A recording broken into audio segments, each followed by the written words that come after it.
Good evening. Welcome to the Korea Society's live webcast. I'm Jayo, Senior Director of Arts and Culture.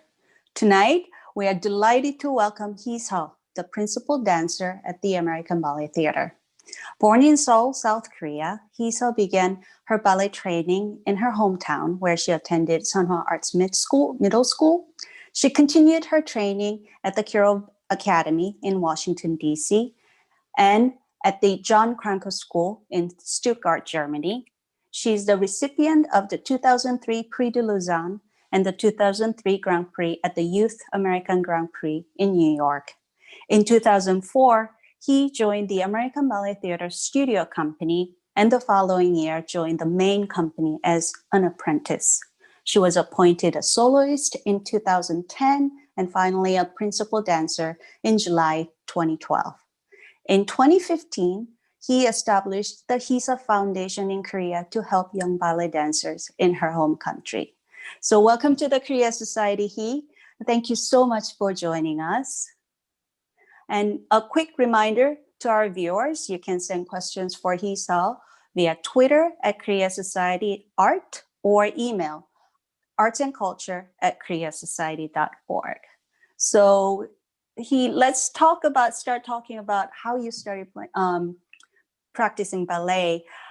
For someone as accomplished in and successful in something as physical as ballet, we tend to think that you must have started when you're very young. Not only that you probably had a natural talent, but we hear that all these ballet dancers started dancing when they were 3 or 4, at a very young age. But then I read that you started ballet at the age of 12, 13, when you were in 6th grade.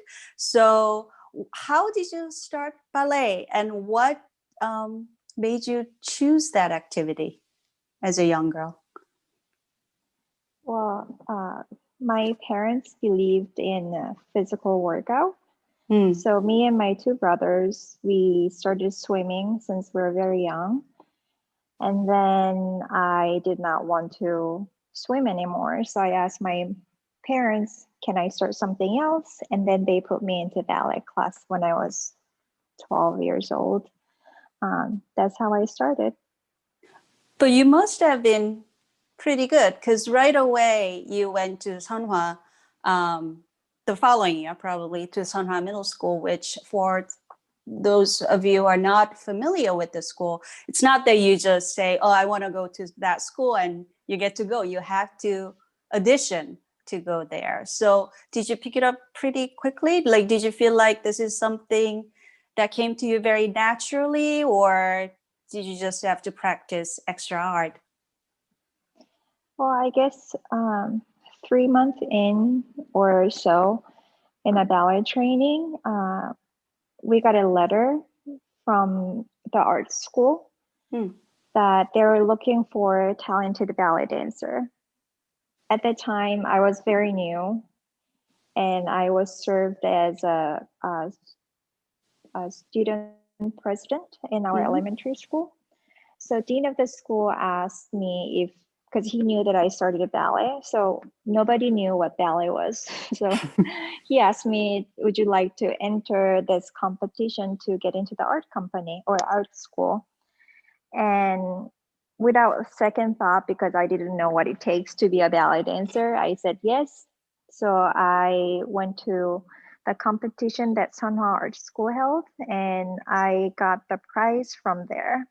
Somehow, I don't know how. And then I got a letter from the art school saying that they are going to invite me to the art school under scholarship.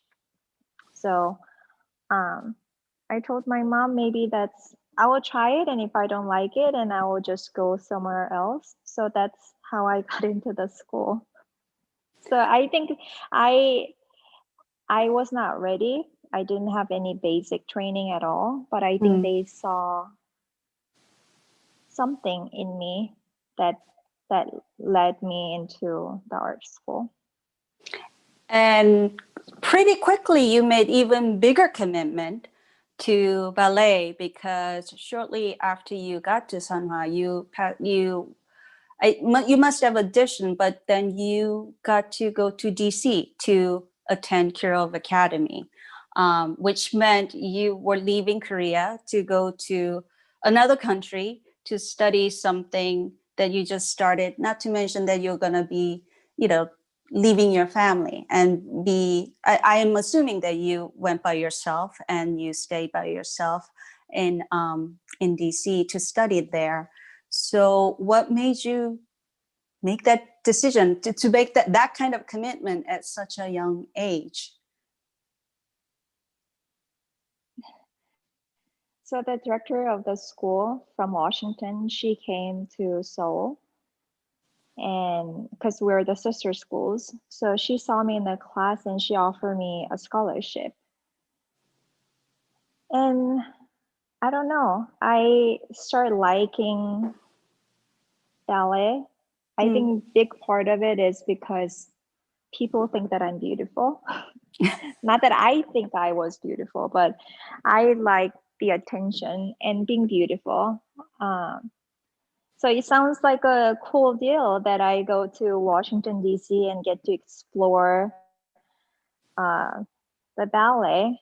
So I told my parents that I would like to go, and my parents are like, okay, go try. And if you don't like it, you can come back anytime you want. So, and then I'm still here.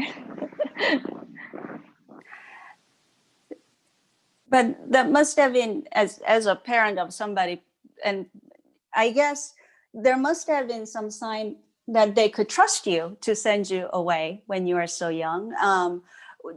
Did you already, and it's really nice to hear that your parents basically said, because the whole idea of a lot of the Korean parents pressuring their children to be really good at something and make sure that they always get grades and or be really successful at what they do. It's so nice to hear that your parents just said, well, you can give it a try. And then if you don't like it, you can always come back. So it sounds like it really was your choice to give this a try. When do you think you realized that this is what I'm going to do, like professionally? Not until very later. I mean, I've studied in Washington, D.C., and I've entered a few other competitions and I got awarded. Like a lot of things has happened. But not until I actually got into the company, my company, American Ballet Theatre, and see this incredible artist and be able to perform and watch them dance was incredible. So I think that was the moment when I entered the company. That's when I knew that this is it. I can really do this for the rest of my life and I can devote my life to this. So it came pretty late for me. But without like all the hard training and without that, it would have not been even possible to get into the ABT. But I think even if I did not made it to where I am, principal dancer, I think it would have been so worth it because ballet is such a beautiful art form and I adore it. And I'm so lucky that this is my job. I love what I do. And we are lucky that you chose this job because we can watch you dance. But before we get to the ABT, there was a sort of a point in your life. You went to actually Germany to train at John Kranker School in Stuttgart, and also Stuttgart. The Ballet Theatre is very well known, worldwide well-known place. And I think for a lot of the Koreans, that name is very familiar because of none other than Miss Sujin Kang, who was a principal ballerina there. So you got to experience both the American sort of style of ballet training at Kirov and then the European training at John Kranker School. What was the difference when you were a student, and what did you learn from them differently, or was there any difference? Well, my teacher used to say there's only one way to do ballet, which is true. So it doesn't matter where you go to train yourself. Basic route is always the same. But I think what I learned was a different culture, and being able to adopt it, and also being able to accept the different cultures. So I think, yeah. Yeah. So what was different, for example, in Germany? Was there any different approach to ballet, or is it just the way ballerinas are treated? I'm sure that whole company system is different too. We tend to think that European art institutions are much more state funded, or it gets a lot of the fundings from the government, versus American ones are much more private.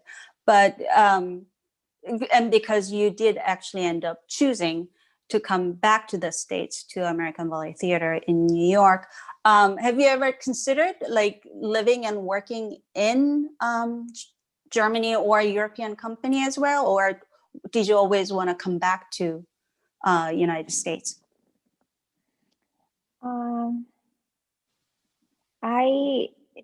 I was drawn to Stuttgart because of their repertoire. They did the name of John Kronko Schule, the name school's name, the John Kronko is their choreographer who have made really incredible dramatic ballets, and I've always admired it. So that's the reason why I went to the school for their repertoire. And I also love classical ballet. And Stuttgart does not do. They definitely do have a classical ballet repertoire, but the variety of their repertoire is not as big as ABT. And I wanted to dance more of classical ballet, so that's one reason that I wanted to come to ABT. And I mean, if you're a dancer, ABT is the dream company. Like, if you can, you will take it. You will take the contract. So I got a contract from ABT, and without thinking twice, I wanted to go and dance the classical rap. And also, the city, New York, was very attractive to me. It's not only city of art, but it's in the middle of every important things. So city takes a big part for me to choose where I wanted to work. Yeah, that makes sense. So speaking of the classical repertoires, I can't help but to ask you, like, what is your favorite role? My favorite ballet, I have to say, among all the greatest ballet, I always say Swan Lake, because you get to dance two different characters, white swan and a black swan. And since I was young, I thought when you really can dance Swan Lake, you become a ballerina. So for me, that was the ballerina role that I've always dreamed of. And when I actually got to do it, mentally, physically, is so difficult. And once you accomplish your performance, there is this incredible feeling that I can't even describe in a word. That, I don't know. I always say, when they ask, I say, you have to be Odette and Odile to understand how I feel. But not everybody get to experience what I experienced, so I feel very lucky. I was gonna ask you if you prefer Odette or Odile, but it sounds like they're equal. It's the combination of the two that makes it so attractive to you, right? So was there so then was that the most challenging role? You just said that you feel like a ballerina truly becomes one when you've danced both Odette and Odile, but do you think it was also the most challenging one for you, or was there any role that you just felt like a little frustrated, you didn't feel like you couldn't quite crack it and you wanted, give it a try again? Was there anything that was more challenging and frustrating per se? I mean, every performance, every ballet, every repertoire that you do, there's always a slight of feeling that, oh, I wish this could gone better. And I think that's a fuel for the artist that can, after this glorious night, you can go back to studio and really grind yourself before another performance. So every ballet is challenging, even the things that does not require as much as technique or I don't know whatnot. As an artist, as a performer, you always try your best. So everything is very challenging. Even just make yourself go into work every single day and give 100%. That's a challenge. I think that's the biggest challenge that I have every day. Because, I mean, we all know that, I think we all have a sense of how grueling the whole training process is, and we can only sort of imagine what it is like to be. And it also took you almost 7 years to become a principal at the American Ballet Theatre. And you went through all these different steps, as I mentioned earlier. First, you joined the studio company, and then you joined the main company as an apprentice, and then you were part of the court ballet. And then you become a soloist, and finally the principal, which is the highest title. But also during all this time, I'm sure you've been performing. American Ballet Theatre is also famous for, doing 8 performances a week during the season and things like that. How important was it for you to go through this process? Because we always think of you as, always that adjective that follows you, the first Asian ballerina to become a principal at American Ballet Theatre. So we are just always thinking of you in this really glamorous and, as you said, beautiful role as a ballerina. But you also took all these steps that you had to go through. And I think American Ballet Theatre also has this reputation of really, instead of bringing a star from outside, really trying to support the dancers, who join them at the young age, and then trying to really support them to grow within the company as well. So what was that experience like for you? You said when American Ballet Theatre calls you, you just go, you take it. But for you to join the ballet theater at a very young age, and then also, really do the work and take all the steps that you need to take, sort of the pun intended there. But so what was it like for you during that 7 years of working?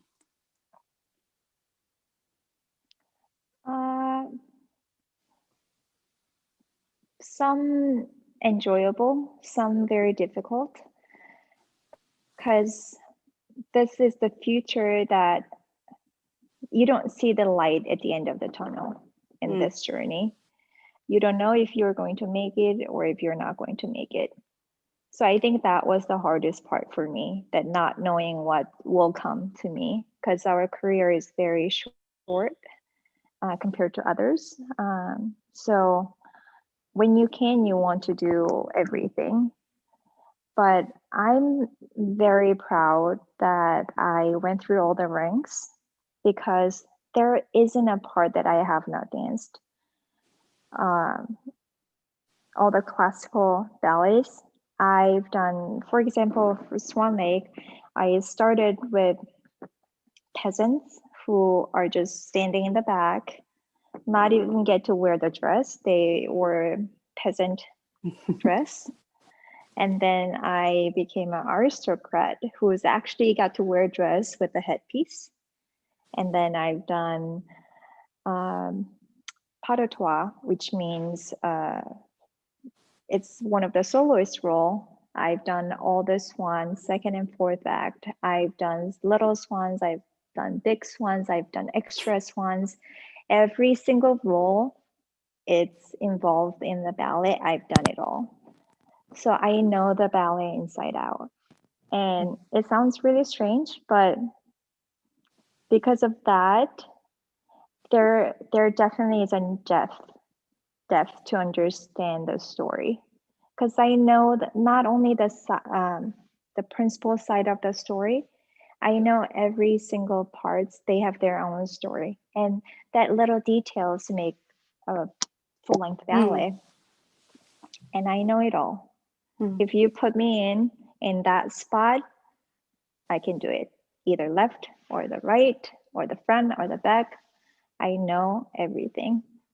So I mean, that really gave me the depth of understanding the classical ballet. And the beauty of classical ballet is not what you just read on the brochure, but how you putting layers on top of each other, years of layers. And that came to me when I finally got to do a principal role. So yeah, it was at the end, it's a very happy ending story, but through those times, there was some difficulties too, for sure. I'm sure there are lots of difficulties.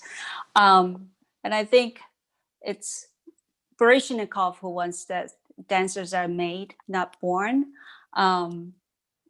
And we tend to think that you have to be born a certain way in terms of your flexibility or, just hand-eye coordination, mobility, all these things. You must be somehow born with it. But do you think one can truly train to become a ballerina? Because it's such a rigorous training process. And as you said, there are certain things you must do. Do you think one can truly, without having sort of quote unquote? So I guess let's start here. What is a natural talent for a ballerina? What could that be? Is there such a thing? And then how much of training goes into making one a ballerina? Well, you have to be born and made to be a ballet dancer. I mean, I think you need to have a certain look, and you also have to have physically and mental strength. And for me, if you have those two, I think the biggest thing the artist should have is imagination. Classical ballet has been around for hundreds of years. The fairy tale story is very similar to each other. But it's funny that everybody dances differently, because every artist have a different imagination of how they want to dance this role. So I think for me, what makes artists is their imagination. And speaking of the imagination, as you said, ballet is also storytelling. They actually, a lot of the classical ballets, they have stories. It has a beginning, middle, and end. A lot of them romantic, a lot of them tragic. But it's also a way of telling a story. How important is acting or sort of the mime aspect of ballet? Like, did you have to ever get training specifically for mimes? And do you have to take acting classes for your expressions? Does that just come as you dance? I mean, that becomes part of sort of the extension of your dance. How does that work? Everybody approach things differently. And for me, acting is not really separated from dance. Yes, we do have mimes. Like for example, we say pointing your ring finger, and this is marriage or wedding. And if you put hands on the heart, that's love. And we put one hands on the heart, and then like this, you can't see my hands, but if you raise your arm like this, that's a swear. So there's a lot of ballet you will see swearing the love. Usually Prince does it. But not only the mime, but the dance itself is a mime. So if you really break down, there's this part that I absolutely love in Swan Lake. At the end of the second act pas de deux, a prince and a white swan's pas de deux, there's part that swan, this is my feet up on point, and they're doing a little, this is called petit bateau. They're doing a little jiggles in their, in their feet. And that represents a heart. Like she gives the hands to the prince, and that makes her heart beating really fast. You can see my heart, so they're beating with their feet. It's absolutely beautiful. If you go deeper layers of this ballet or any ballet, so you're expressing yourself, you're miming yourself throughout the whole ballet, 3 hours. So the dance is a mime. So I always think of, I need to make sure that every step I take, it has a meaning. What do I want to tell to the audience? And there is a acting rehearsal, which ABT takes it very seriously. So usually it happens 6 to 7. You don't even have to put your pointe shoes on. You can be comfortable on your feet, but really act out, because it takes practice. It doesn't, you just don't go up on stage and it just happens. So we definitely train ourselves, but also you have to be in the moment. Like you can be like, unlike technique, so that's why I think that all the performance are, every performance, even the same dancer dances it, is different because they're in their moment. Yeah, that's just really beautiful how you really described it. I never really thought about the footwork representing your heart, but now that you've explained it, it makes perfect sense actually. So how important is your partner? You dance with so many wonderful ballerinos out there. What do you look for? What makes one a good partner? Because not just because you're a good dancer, just because you're a good ballerino, that does not necessarily would make a good partner for you. So for you, who's a good partner, and what do you look for when you try to dance with, when you're for the first time rehearsing with someone you've never danced before? Like, how do you figure out how to make that chemistry happen? I think it takes time. I mean, I've been very lucky with all my partners. So when I first joined the company, I've danced with a lot more experienced dancers who has their own ways to do things for many years. And that was shortcut for me. They have years of experience. They've tried all different things, and they come down to this. So I took a lot of shortcuts to get there. So it worked in its own way, but I think that partnership, I actually started thinking about the partnership when I danced with my longtime partner, Corey. We grew up together. We went to a studio company together, and from then on till now, we've frequently partnered. And now we've danced with so many different partners. And then when we come together and start working, the process is much different. First, we know each other very well. Second, we start from the scratch. We don't have to like physically do things, but we're willing to work with each other. You don't necessarily need to follow my lead or his, but we are willing to work together.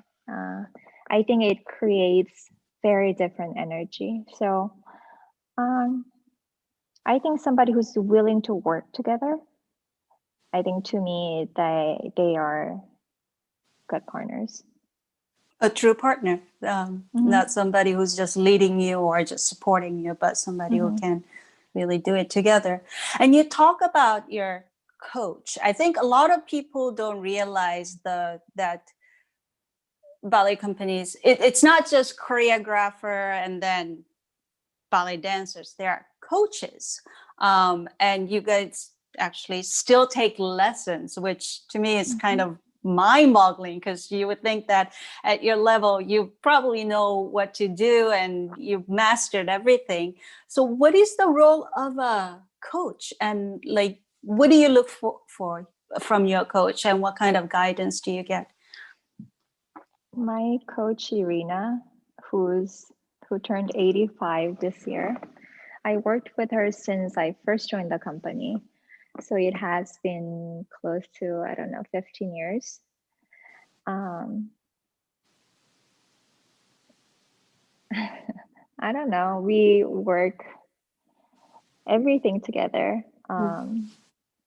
From ballet to our private life. It's a life learning lesson with her. And at this point, I mean, we're still working on our techniques and how to make things better. But mostly just having her in the studio, that's important. She'll come to between every act, come into my dressing room, and we talk about things. That intermission is 20 minutes for the audience. Some might think that it's too long of a break, but for the dancers in the backstage, we change the makeup and the hair and the costume. We don't actually get to rest because we're constantly moving and changing things. But that 20 minutes when she comes into my dressing room, it's almost relief and therapy for me. Just having her. So I think the relationship between me and Irina is just so special, and I can't put in the word what it means or what she does, because she does everything for me. Everything. She probably is the person who knows everything about me. She's like a fairy godmother, she is. in the true fairy godmother sense. Yeah.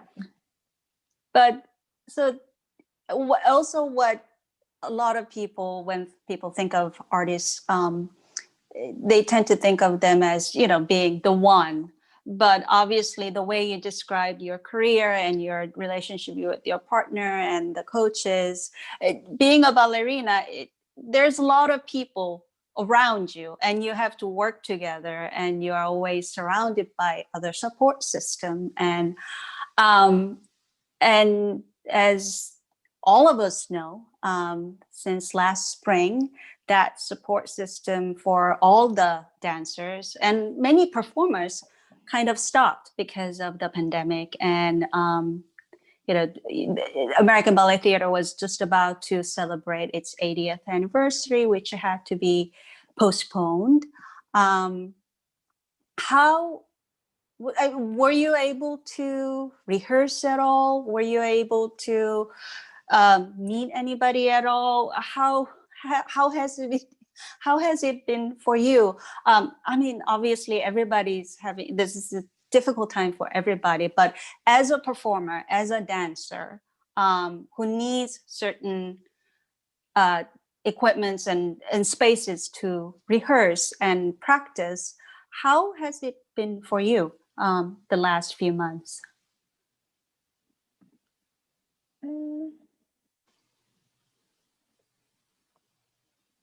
Difficult for sure, because it has been over 6 months now that we stopped going into the studio and not being able to perform.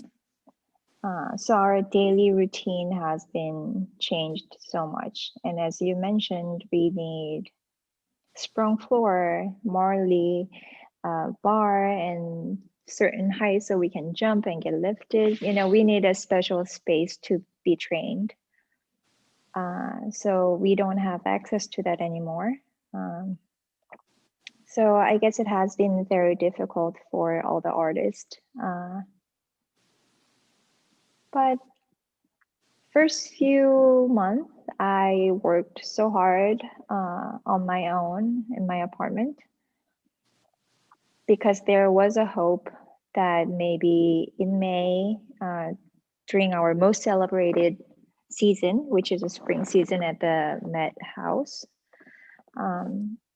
there was hope that we might be able to get on stage then. But once that plan failed, I kind of, you know, I guess I was depressed in a way, but for a very short while. And then I started actually loving some time off because since I started, I don't think I had no plan ever. So I just enjoyed some time off. And now I'm actually not in my apartment. I'm actually in Silver Bay, New York, which is like 4 hours up on the south by the Lake George. So ABT has this new project. Since we can't go back to the studio, we created our own bubbles. So there are a few bubbles that are happening at the same time, and I'm in one of the bubble with 6 dancers and 2 choreographers.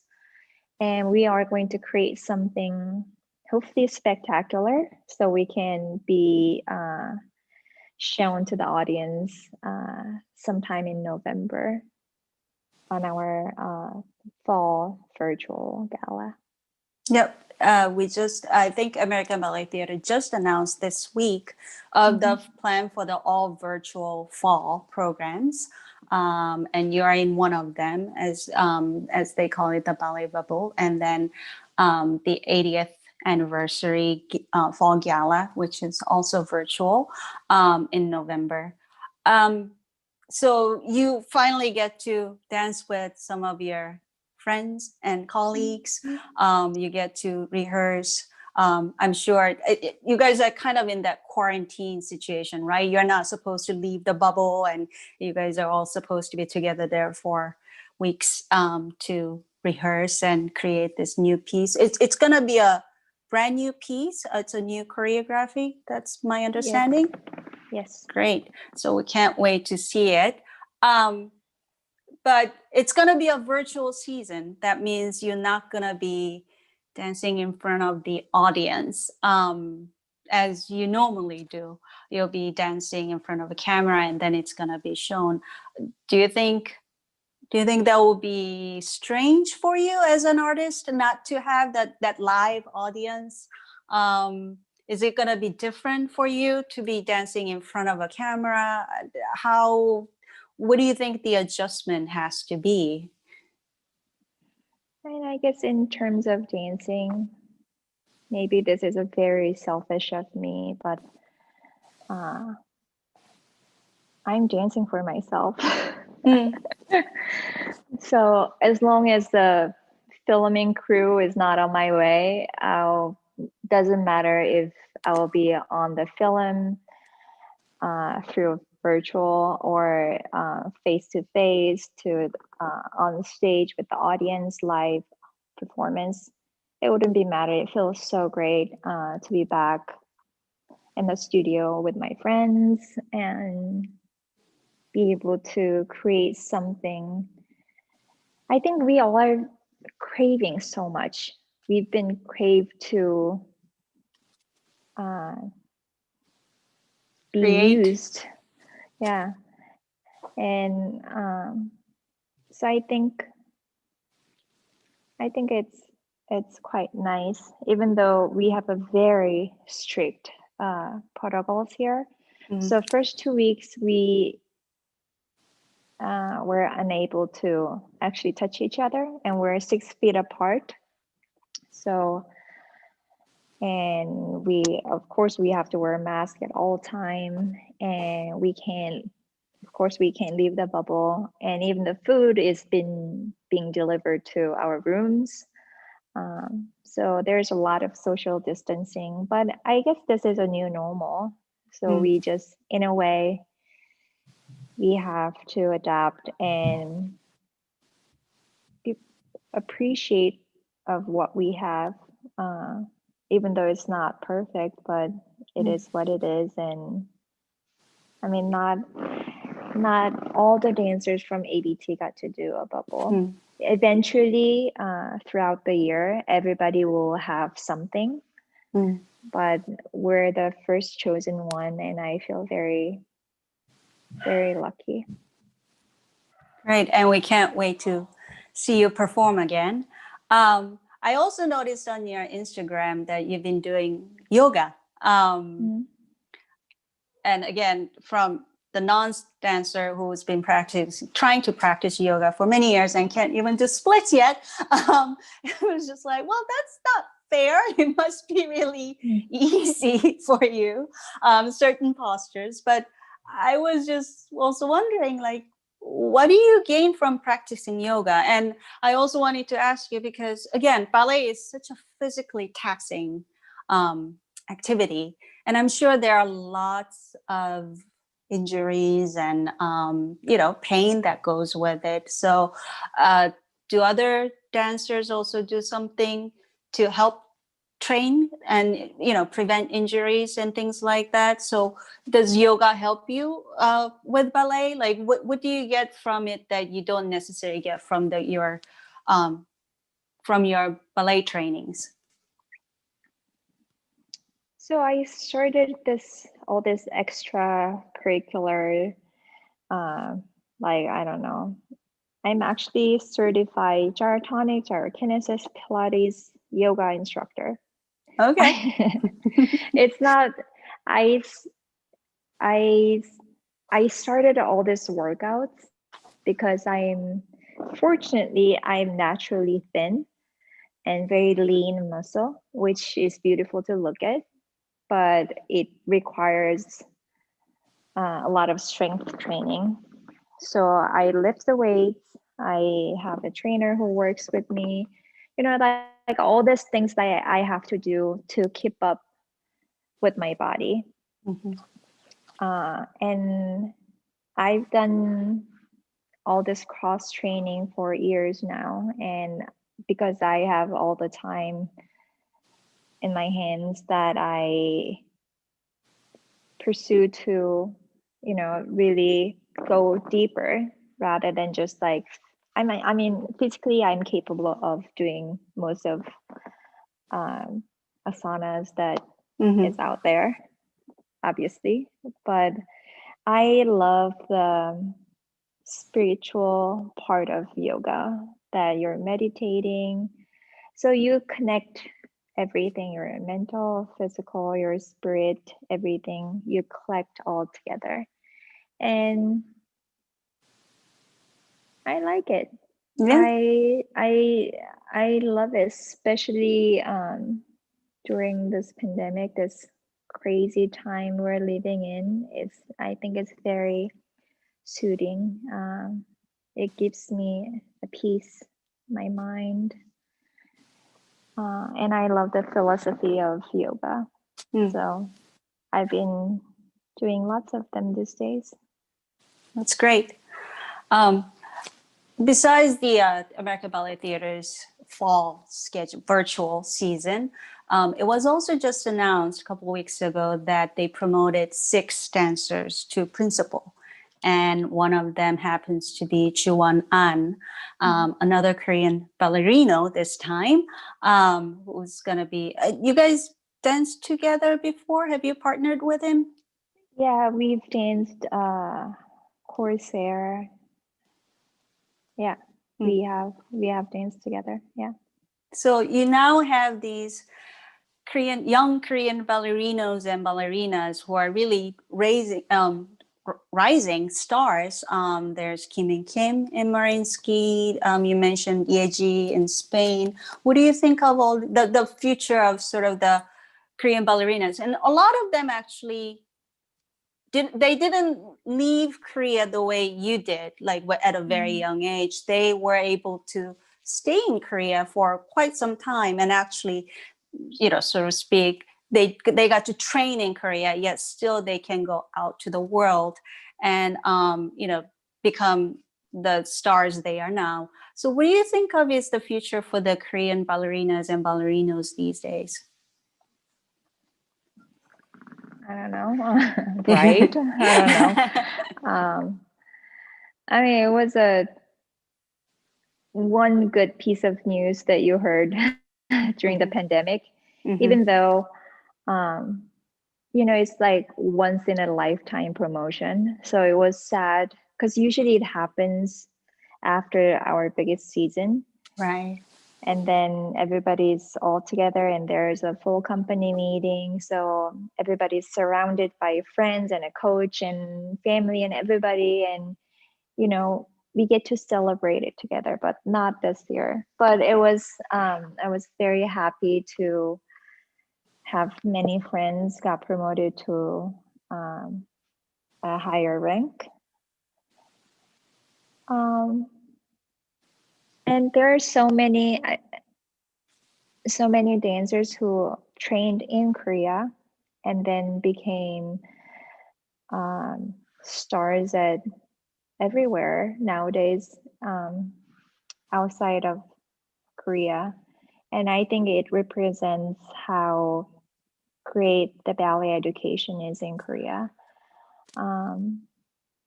So as long as there is a good education, it's just a matter of time that they, go to everywhere and being an ambassador of Korea and Korean culture and Korean arts. But you're also helping them too, aren't you?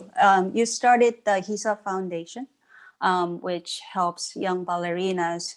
And this is a system that, as a non-ballet person, I didn't know that the reason you enter all these competitions, like the Grand Prix, is that the prize is not just that you win the first place. You have the opportunity to either study at a prestigious ballet schools, or you can become an apprentice at places like American Ballet Theatre. So where did you get the idea of starting this foundation to help the young Korean dancers to, have a chance to show their skills on world stage? And why was it important for you to start this foundation? I think it came very naturally for me, that I grew up in the States and also in Europe, that helping others, it sounds something, it was a must thing to do. And I also grew up with lots of help under lots of scholarships. So it only made sense that I also do that to others. So I started this nonprofit, as you mentioned, about 5 years ago to help and nurture young talents in my hometown, Seoul, Korea. So it really fulfills my heart that you don't see the difference because they're students right away. The age is from 9 to 19 years old. So we help them getting a scholarship. Sometimes we help them get into the company. So it's after has been 5 years, and now we just start seeing the dancers getting into the company, and they're getting scholarships. And I mean, I think most fulfilling moment is when the students who went through our foundation have wrote me or have said to me that I also would like to do something to help others. And I think it's very special. And like not everybody become a principal dancer, but if you learn something, if you learn something great and go back to country and let your education to spread to others, that could also cause a great impact. So our mission is not only about producing a great dancer, but an educator, advocator, anything has to do with ballet. That's our goal eventually. Yeah, because I think for people who are not so familiar with ballet, I think there's a lot of misconception about ballet and ballerinas, especially, and mainly because probably it's like how it's portrayed in entertainment, because that's usually how a lot of people learn about sort of the behind the scenes of the ballet, and some people take that as the truth, quote unquote. So I'm not going to even ask you like what you thought of like all the movies and stuff, but was there any movie or any TV series, sort of the fictionalized ones that you saw in this and kind of thought, okay, they kind of got it, instead of just watching it, just going like, well, that just doesn't happen, or that actress can't even, hold her head up the right way, or anything like that? Was there anything that you've seen that you felt like it actually captures something that closely resembles your reality as a ballerina? I mean, I guess in certain degree, everything had some kind of truth, I believe. But I mean, if it didn't happen to me, it doesn't mean that it did not happen to anybody else. But I think in certain degree, I think most of it was true. Really? Yeah. So you don't. So then, what do you think is that biggest sort of misconception about ballerinas? Like, that's sort of the stereotypical cliche images that people have in their head about ballerinas. That they are always so thin, and so they must not eat anything. It's all about sort of the poses, and a lot of people don't quite realize really what kind of strength it requires to actually be a ballerina. But when you hear stories like that, what do you think? Like, people all assume that all ballerinas must have, eating disorders or something like that. And do you, I think most of the dancers are on a very thin side because we pick and choose healthier options, not because we want to be thin, but it requires a lot of strength. So just by eating, I don't know, sugars, you can't have that strength. right. So you're on the survivor mode. It's not like, let me be thin and looking good, but you need to survive. This is very competitive world that right. we're athletes and artists. So we do eat, but we get a healthier option to be also an athlete.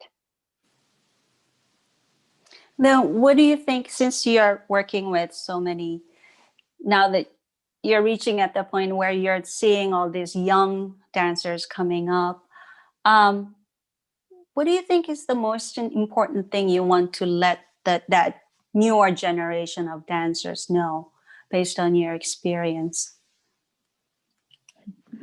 It was funny. I was actually talking to my friends yesterday that when I get a question, do you have anything to say to the younger dancers? And I always say, do not compare yourself to others. You're your own artist.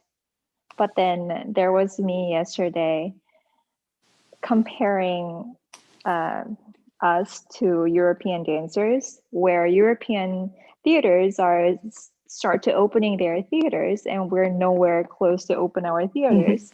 So I was comparing myself to those dancers, saying that they're about to start their season, and look where we are. We're nowhere close to start the season. So I don't know. That was my advice for a long time, but I don't think I can even do that.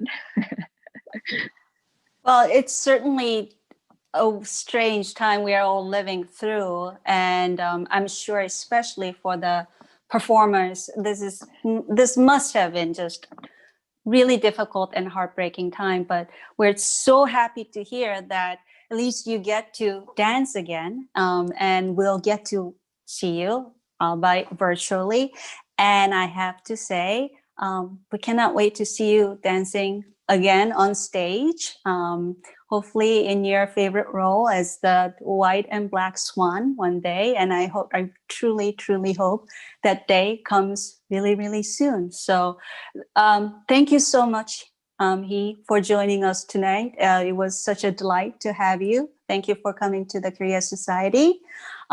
Special thanks to Peter, our IT director, for making this live webcast a possibility, and to our interns, Gia and Heeju, for doing all the questions and email outreach and social media postings. And of course, our thanks to you, our viewers and members. We hope you join us again in a couple of weeks. Check out what's coming up on our website, koreasociety.org, where you can sign up to receive our emails or join us as a member. So good night. Thank you.